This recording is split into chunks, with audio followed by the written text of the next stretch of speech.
누가복음 15장에 있는 말씀을 가지고 여러분과 함께 나누려고 합니다. 여러분 첫 구절에 어떻게 시작되죠? 예수님께서 세리와 죄인들하고 함께 그들을 불러 모아서 영접하고 식사를 합니다. 근데 그와의 그런 모습을 바리새인과 율법학자들이 어떻게 해요? 서기관들이 불편해하죠. 그렇죠? 그리고 수군거리기 시작합니다.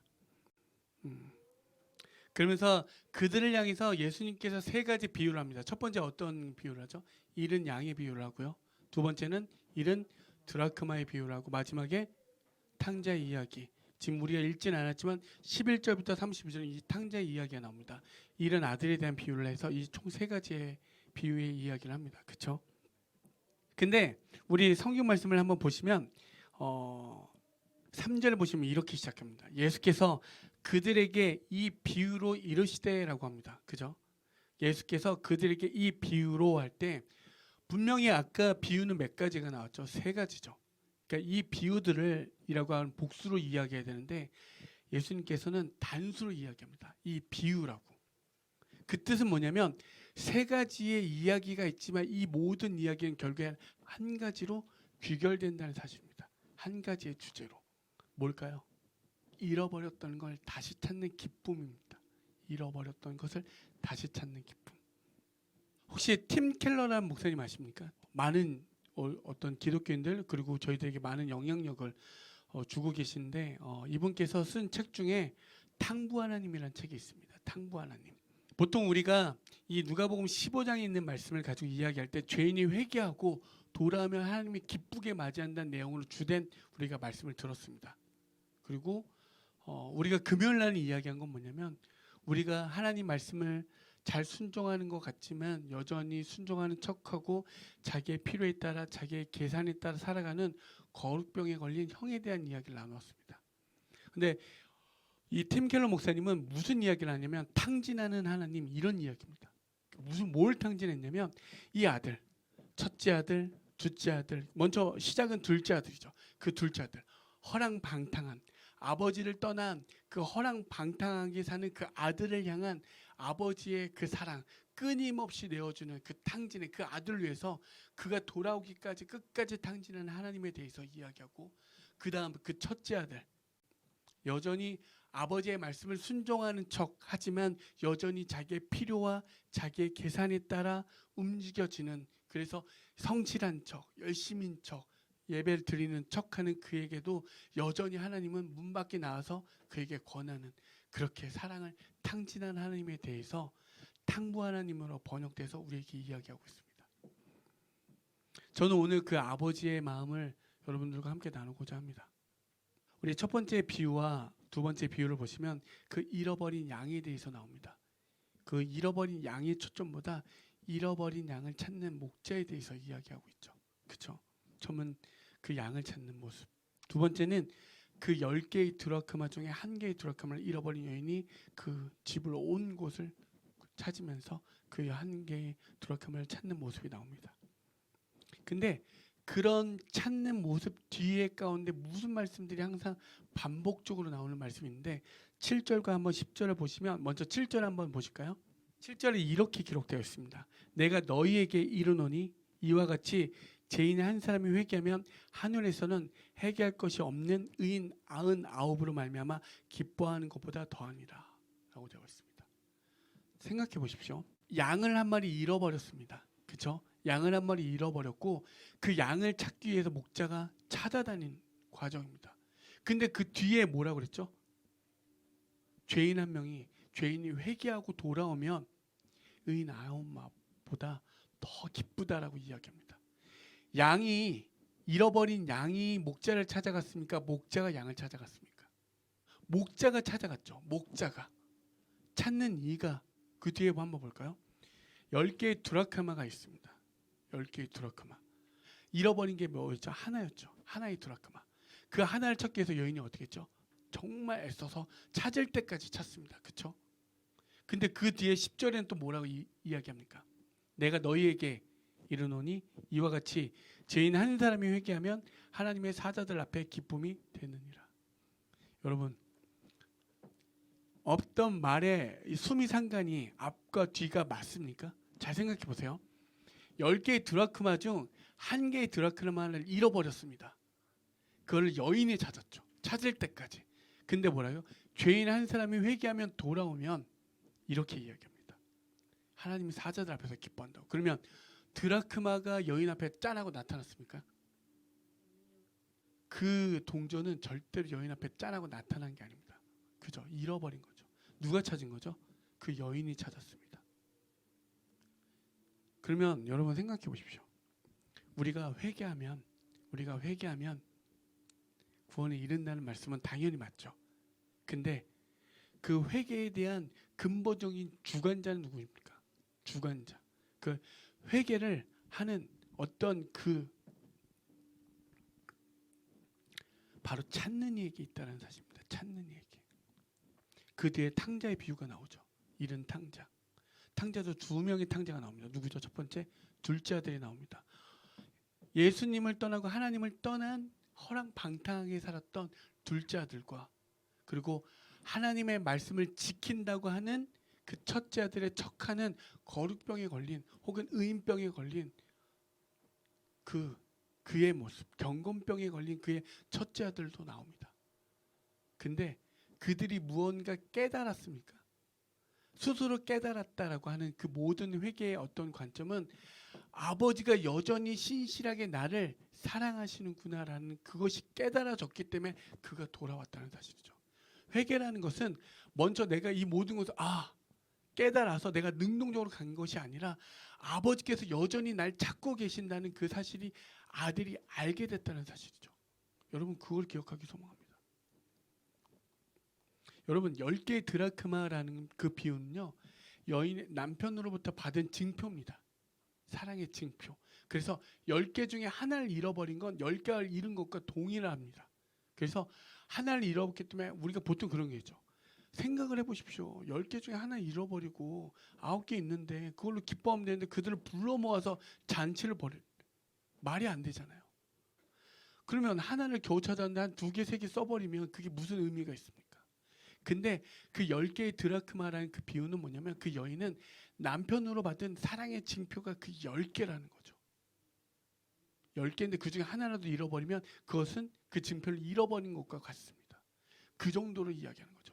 하나님은 그 잃어버린 한 사람, 잃어버린 그 양에 대한 마음을, 아버지의 마음을 정확하게 우리에게 이렇게 이야기하고 계시는 거죠. 그 한 사람. 그것이 어떠하든 간에 하나님께서 우리를 찾고 계신다는 거죠. 우리가 하나님을 찾은 것이 아니라 하나님은 우리를 찾고 계신다는 사실입니다. 바로 이 회개라는 거, 우리가 흔히 말한 돌이키다라고 하는 이 회개라는 이 단어의 뜻은 결국엔 아버지의 마음을 알게 되는 사실입니다. 아버지의 마음을 알게 되니까 내가 나아간다는 사실이죠. 처음에 짐승을 비유했고요. 동전을 비유했고요. 그 다음에 사람을 비유합니다. 100마리의 양 중에 잃어버린 하나의 양, 10개의 독립 중에 잃어버린 하나의 동전, 2 아들 중에 한 아들, 그 다음에 마지막에 그 아들. 여러분 생각해 보십시오. 양이라는 이 동물의 그거는 10m 밖을 보지 못하는 초근시라고 합니다. 그래서 그 목자의 형상을 보고 가는 게 아니라 목자의 음성을 듣고 따라간다라고 합니다. 그게 양의 모습이라고 하더라고요. 그리고 10개의 동전은 생각해 보시죠. 1개를 잃어버리면 그 9개 잃어버린 것과 동일시된다라고 이야기합니다. 둘째 아들은 어떻죠? 그 뒤에 11절부터 32절 아마 보신다면 허랑방탕한 삶을 삽니다. 아버지가 살아계실 때 유산을 달라고 합니다. 그게 뭐죠? 당신이 갖고 있는 것만 저한테 주십시오. 당신은 저에게 별로 필요가 없습니다. 당신의 것만 주시면 제가 먼 곳에, 유대민족은 사실상 이렇게 특별히 먼 나라로 가는 그런 민족성을 갖고 있지 않다라고 합니다. 디아스포라라고 하고 많이 떠나 있지만 그들은 언제나 그들은 그 회개하는 그 본능을 갖고 있대요. 유대인들은. 근데 먼 나라로 간다라고 그 뒤에 11절부터 32절 사이 가운데 소개되는 그 탕자의 모습을 보면 먼 나라로 간다고 이야기합니다. 완전히 당신이 갖고 있는 그것만 주십시오. 당신은 필요 없습니다. 그리고 나의 힘으로 살겠다라고 그런 선포하고 가는 거죠. 허랑방탕하게 삽니다. 아주 즐겁게 살았겠죠. 여러분 보통 그렇게 살면 잘 못 살 것 같지만 여러분 한번 그런 생각 해본 적 없습니까? 죄를 생각해 보시면 죄가 정말 힘들 거라고 생각합니까? 제가 한번 고민해 봤어요. 여러분 죄 지면요 하나님 밖에 벗어나면 여러분 너무나 고통스럽고 아프고 힘듭니다라고 하는데 여러분 한번 진짜 한번 생각해 보시죠. 죄 가운데 있을 때 정말 괴롭고 힘들고 아픕니까? 제가 볼 때는 죄만큼 달콤한 게 없다라고 생각합니다. 여러분 성경 보는 게 즐겁습니까? 드라마 재밌는 드라마를 보는 게 즐겁습니까? 그리고 시원한 막 복수극이 있는 그런 것도 보면 어떻습니까? 성경은 뭘 참고 인내하고 소망의 인내를 기다리고 믿음의 결단하고 사랑의 수고를 하라고 하는데 근데 여기는 시원하게 복수해 주잖아요. 드라마는. 그리고 짧은 시간 안에 그것도 1, 2분 안에 막 그냥 빵빵빵 쏴서 그냥 죽이기도 하고 막 그러면서 우리의 마음을 시원하게 해주죠. 근데 성경은 참아라. 70번씩 7번씩 회개해라. 또 수고해라. 그를 위해서 다가가라. 이렇게 이야기하죠. 거의 고구마입니다. 고구마. 고구마의 거의 끝판. 그리고 성경을 밤에 한번 읽어보십시오. 달고 오묘합니까? 그렇죠. 그래서 목사님들조차도 그렇죠. 우울증 걸리신 분들 뭐 하라고 그러죠? 성경책 보라고 합니다. 성경책. 그러면 바로 잠이. 여러분 성경은 그렇습니다. 결국에는 처음부터 끝까지 인간 너희들은 안 된다는 것들이 계속적으로 이야기하고 있습니다. 단순히 바리새인과 서기관들 향해서 이야기하고 있죠. 근데 가만히 보십시오. 양이 주체적으로 하나님을 찾아간 게 아니고 동전이 주체적으로 여인을 찾아간 게 아닙니다. 끝까지 하나님은 그 찾을 때까지 그 잃어버린 양을 향해서 찾을 때까지 또 찾고 모든 것을 감당하시고 찾으셨다는 사실이고 그 동전 한 입 그걸 위해서 그 여인은 끝까지 찾으셨다는 사실이죠. 그것은 뭐냐면 인간이 너희들이 그렇게 한다 할지라도 예수님은 끝까지 그 모든 걸 어떻게 해요? 십자가를 통해서 이루신다는 사실이었죠. 그것을 통해서 너희들이 안 되지만 그래 내가 대신해서 너희들 위해 내가 대신 죽어줄게. 그것을 이야기한다는 사실이죠. 그게 바로 아버지의 마음이라는 거죠. 그것이 아버지의 마음. 그렇게 힘을 받아들이고 그 요구를 하나님께서 어떻든 하나님의 주권 가운데 그걸 허락합니다. 주죠. 그의 재산을 줍니다. 그 재산을 받아서 그가 어떻게 됐죠? 아주 신나게 살았을 겁니다. 정말 신나게 아주. 근데 그 다음 결과가 어떻게 됐죠? 재산을 다 탕진해 버립니다. 근데 흉년까지 닥쳤네요. 모든 걸 다 잃어버렸는데 유대인들한테 돼지를 친다는 건 있잖아요. 그 뒤에 나오는 돼지를 치는 거는 유대인한테 가장 부정한 게 뭐죠? 돼지입니다. 돼지. 돼지를 친다는 건 정말 그들한테 부정한 자입니다. 그냥 부정한 자. 근데 그 돼지를 누구 밑에서요? 유대인 밑에도 아니고 이방인 밑에서 그 선민 사상이 가득한 그들에게. 그리고 어떻게 되죠? 먹을 게 없어서 쥐염 열매를 찾습니다. 정말 대단하죠. 결국엔 무엇을 뜻하는 겁니까? 인간이 하나님 곁을 떠나서 그들이 추구한 이 세상은 뭐라고요? 돼지우리와 같고 너희들은 돼지와 같다라고 이야기하는 거죠. 그리고 너희들이 추구하는 세상의 것들은 뭐죠? 돼지 쥐염 열매와 같다라고 이야기하는 것과 같습니다. 여전히 끊임없이 쥐염 열매 먹지만 너희들한테 그 갈증과 그 모든 것들은 해결되지 않다라는 걸 하나님 비유적으로 우리에게 말씀해 주고 계시는 거죠. 그 다음에 그가 스스로 깨달았다라고 하지만 무엇이 깨달은 거죠? 아버지의 그 사랑이 깨달아진 겁니다. 아버지의 마음이 품종도 풍요롭다라고 이야기합니다. 종마저도 그것이 느껴지니 그가 어딜 향해 가죠? 아버지께 갑니다. 여러분 아시겠지만 우리 말씀 한 구절 한번 찾아볼게요. 신명기 21장 18절에서 21절입니다. 제가 한번 읽어볼게요. 사람에게 완악하고 패역한 아들이 있어 그의 아버지의 말이나 그 어머니의 말을 순종하지 아니하고 부모가 징계하여도 순종하지 아니하거든 그의 부모가 그를 끌고 성문에 이르러 그 성읍 장로들에게 나아가서 그 성읍 장로들에게 말하기를 우리의 이 자식은 완악하고 패역하여 우리의 말을 듣지 아니하고 방탕하며 술에 잠긴 자라 하면 그 성읍의 모든 사람이 그를 뭘로요? 돌로 쳐 죽일지니 이같이 내가 너희 중에 악을 제하라 그리하면 온 이스라엘이 듣고 두려워하리라 라고 되어 있습니다. 여러분 율법대로 하면요 여기에서 다 돌로 맞아 죽어야 됩니다. 제가 볼 때는 돌로 안 맞아 죽을 사람이 한 계신가요 혹시? 아무도 없죠. 돌이켜 생각해 보십시오. 율법대로면 우리 다 아마 끌려가가지고 돌로 다 맞아 죽어야 됩니다. 근데 놀라운 사실은 둘째 깨달았잖아요. 아버지의 마음을 알았잖아요. 그가 어딜 향해 가죠? 아버지와 함께 갑니다. 그러면 그 지금의 그들의 율법대로 하면 그는 아버지한테 돌로 맞아 죽어도 어떤 거죠? 그 당시 풍습으로는 충분히 이건 맞아 죽어도 할 말이 없는 당연시 되는 이야기입니다. 당연시. 그 다음에 어떻죠? 가는 가정에 그 성읍에 있는 그 주변의 사람들한테 돌로 맞아 죽어도 어떻게 되는 거죠? 당연한 겁니다. 근데 그가 어떻게 했죠? 아버지께 갑니다. 아버지께 갑니다. 알고 자기가 어떠할지라도. 왜? 이 땅에 살아보니, 이 세상에 살아보니 이 땅은 뭐라고요? 돼지 우리와 같고 돼지라는 걸 느끼고 뭐요? 내가 추구했던 것이 결국에는 뭐냐? 돼지 쥐염 열매를 먹는 것과 같구나. 아버지께로 가는 거죠.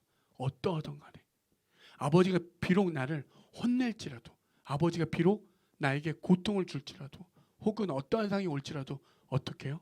아버지께 가는 겁니다. 신앙의 여정은요 이겁니다. 왜요? 아버지는 언제나 신실하다라고, 아버지는 언제나 동일하다는 걸 깨달았기 때문에 그는 가는 거죠. 여러분, 여러분들 가운데 추구했던 삶이 돌아지는 건, 바뀌어지는 건 아버지의 마음이 느껴졌기 때문에 어떠하던 간에 가는 거죠. 어떠하던 간에. 여러분, 온 가족이 하나님을 믿지 않는다고 생각해 보십시오. 근데 아버지의 마음을 느끼니 그게 가족임에도 불구하고 우리는 예배당에 나오는 거죠. 사람들이 너는 잘못됐다, 너는 잘못됐다 하더라도 아버지의 마음이 느껴지니 그냥 가는 거죠. 자기가 놀랍게 뭔가 득도하고 해탈해서가 아니라 그 아버지의 마음이 느껴지니까 그는 그를 향해 가는 겁니다. 근데 그 아버지께 가는데 어떻게 되죠? 놀랍게도 먼 발치에서 그 아들이 오는 걸 보고 아버지가 달려가죠. 그죠? 시편 84편 10절에 11절에 제가 한번 읽어볼게요. 주의 궁전이 세한 날이 다른 날의 첫날보다 나은즉 악인의 장막이 사는 것보다 내 하나님 성전 무지로 있는 것이 좋사오니 여호와 하나님은 해요 방패시라. 여호와께서 은혜와 영화를 주시며 정직하게 행하는 자에게 좋은 것을 아끼지 아니하실 것이니이다. 아멘. 하나님의 성전의 뜰에서 지내는 게 뭐라고요? 다른 곳에서 첫날보다 낫고 악인의 장막에 거하는 것보다 뭐라고요? 하나님의 성전의 문지기로 있는 것이 더 좋다라고 고백하는 겁니다. 여러분, 크리스찬의 고백은 이렇게 되어질 줄 믿습니다. 아멘. 비록 아무리 재밌는 드라마가 할지라도 오늘에 보는 성경의 말씀의 한 구절이 달고 오묘하고 그렇게 되어질 줄 믿습니다. 아버지의 마음이 느껴지니까 세상에 아무리 좋은 향락과 부귀 영화가 그에게 뭐라고요? 성전의 뜰 앞에 있는 그것만도 못하는, 이게 참 크리스찬의 고백이 되어줄 줄 믿습니다. 여러분, 여기서 아주 중요한 대목입니다. 이제 자 보세요. 둘째 아들이 그렇게 완전히 모든 걸 다 개털돼서 돌아옵니다. 근데 그 아버지한테 돌아오는 그 과정이 어떻다고요? 이제 바리새인과 서기관들이 듣고 있는 거잖아요. 예수님의 말씀을. 그럼 얘는 이제 맞아 죽어야 되는 거죠. 이 대목이 나와야 되는 찰나입니다. 이제 얘는 너는 맞아 죽었구나. 넌 그걸 다르게 생각해 보면 과부와 창녀들, 그렇죠? 그다음에 세리들, 그들과 먹는 게 잘못됐다는 것을 어떤 말해주는 맥락과 되게 일치하는 상황인데 예수님께서 반전을 얘기합니다. 어떻게 했죠? 아버지가 달려갑니다. 그리고 그를 끌어안죠. 이건 무슨 장면이냐면 단순히 내 아들이 찾아와서 기쁜 게 아니라 내 아들이 맞아 죽을까 봐, 내 아들이 죽을까 봐 그 아들을 살리기 위해서 대신 죽겠다라고 하는, 스스로 율법을 완전히 파괴하는 장면이 나오는 겁니다. 율법은요, 아까도 말했던 것처럼 어떻게 되는 거죠? 그를 죽여야 되는 게 당연한 그 당시의 법입니다. 법. 당연한 거고. 근데 어떻게 했죠? 그 아들, 그 잃어버린 한 영혼을 위해서, 그 아들을 위해서 달려가는 거죠. 그리고 그를 끌어안습니다. 그리고 어쩌 스스로 그 모든 율법을 파괴하신 거죠. 그게 뭐죠? 바로 십자가입니다. 내가 널 위해서, 내가 성호야 널 위해서, 내가 널 위해서, 널 위해서 그 십자가에 내가 대신 죽겠다라고 하는 그 아버지의 마음을 여기에 기록하고 있는 거죠. 놀랍지 않습니까? 이것이 동일하게 계속적으로 우리 아버지께서 우리에게 말씀해 주신다는 사실입니다. 자식들은 깨달지 못하죠. 자식들은 부모가 비로소 죽고 나서야 후회하면서 깨닫게 되죠. 성경적으로 보면 인간은 아무리 노력한다 해도 구원에 이를 수가 없습니다. 오직 뭐죠? 오직 예수 그리스도.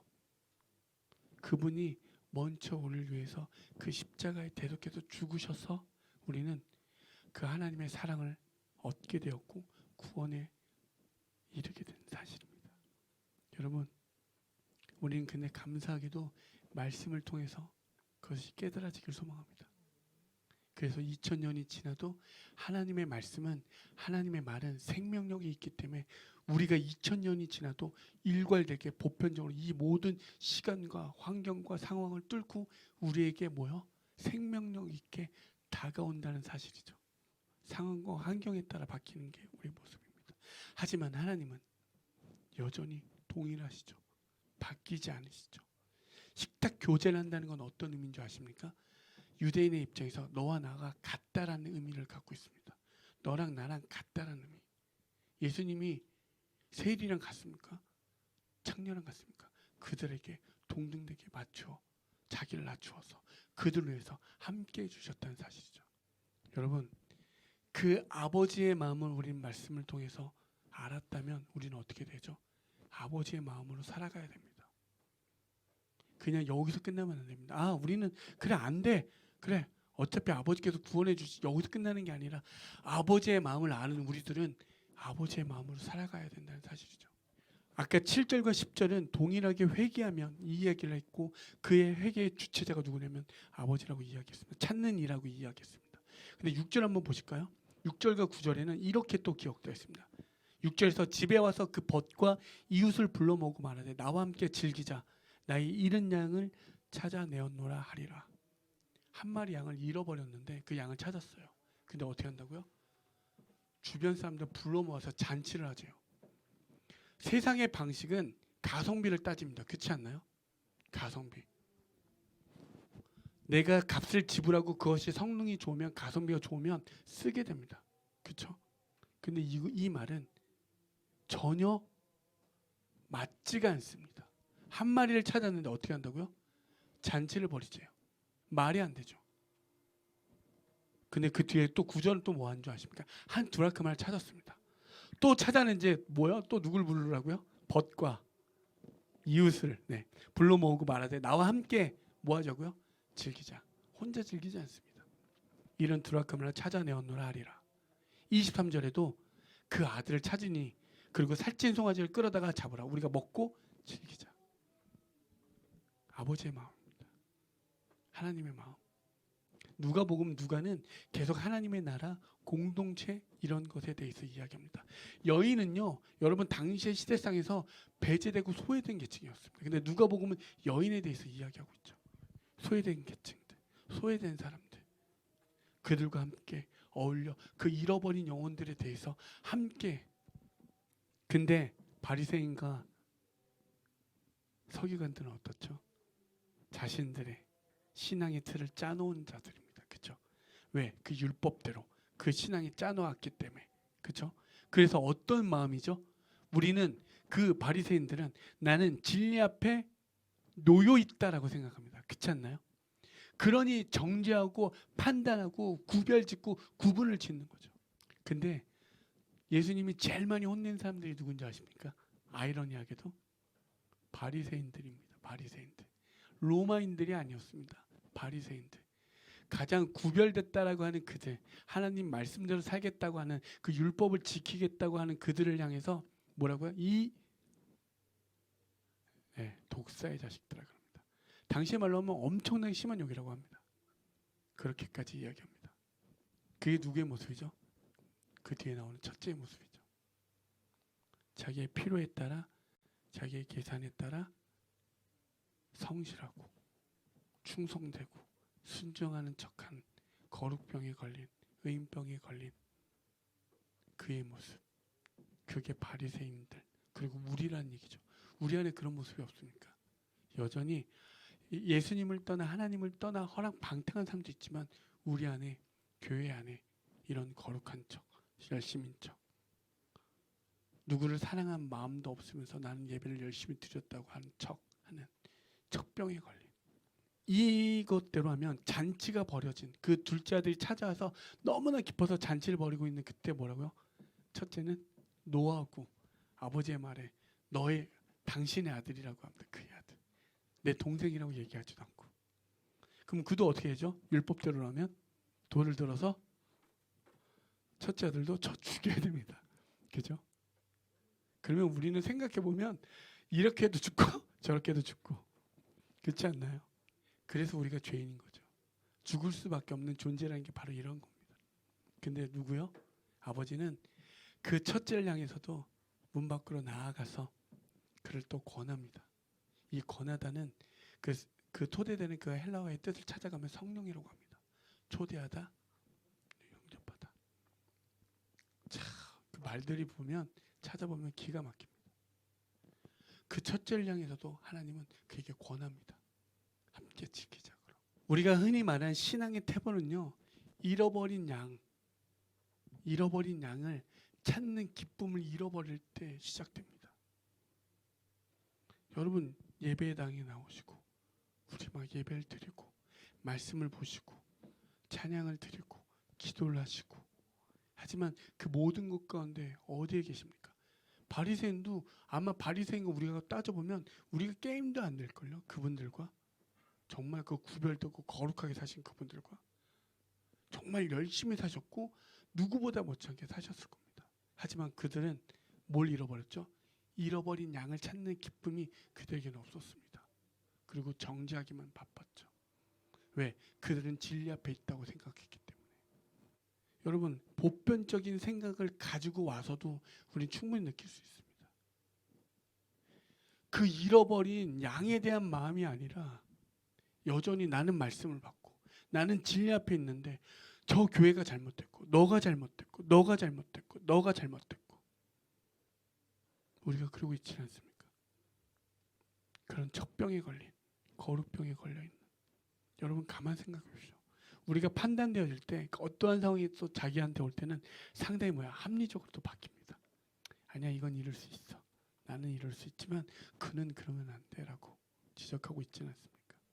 내가 말씀을 보니까 네가 생각하는 그 말씀은 잘못됐어라고 판단하고, 이 교회는 잘못됐고 너는 잘못됐고, 우리가 얼마나 많은 판단과 그런 잣대로 구별짓고 구분짓습니까? 근데 하나님 그때 어떻게 하죠? 그들에게 찾고 또 찾고 찾으신다는 사실입니다. 세상은요, 효율성, 그쵸? 효율적인 것을 찾습니다. 그쵸? 그리고 우리 흔히 말하는 가성비를 따집니다.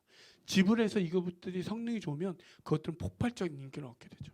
근데 예수님의 사랑은 가성비가 최고로 안 좋습니다. 그렇지 않나요?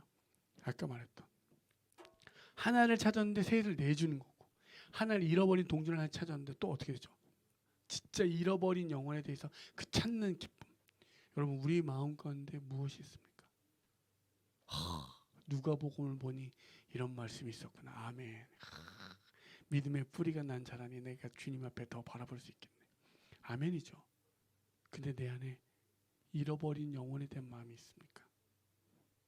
여러분, 교회의 목적이 뭔지 아십니까? 교회의 목적은 온전히 구원에 있습니다. 그 구원은요, 이 모든 사랑의 완성을 구원이라고 하는 거죠. 영혼에 대한 초점을 잃어버리면요, 우리가 흔히 말하는 교회 성장들, 그죠? 이런 것들을 찾으면 우리 안에 결국엔 교회 안에 찾아오는 게 뭔지 아십니까? 허망함, 공허함입니다. 허망함과 공허함. 다녀도 공허하고 다녀도 허망한 것밖에 없죠. 종교생활로, 문화생활로 예배를 참석하는 게 무슨 의미가 있습니까? 이 땅에서. 그건 아무런 의미가 없습니다. 우리가 누가복음 15장의 이 세 가지 비유, 잃은 양의 비유, 잃어버린 드라크마의 비유, 잃은 아들의 비유를 통해서 아버지의 마음을 알길 소망합니다.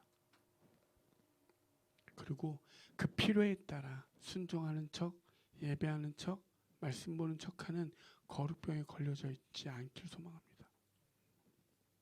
그리고 정말 그 잃어버린 한 영혼을 위해서 찾을 때까지 찾고 또 찾고 찾으시는 저와 여러분이 되어지길 간절히 소망합니다.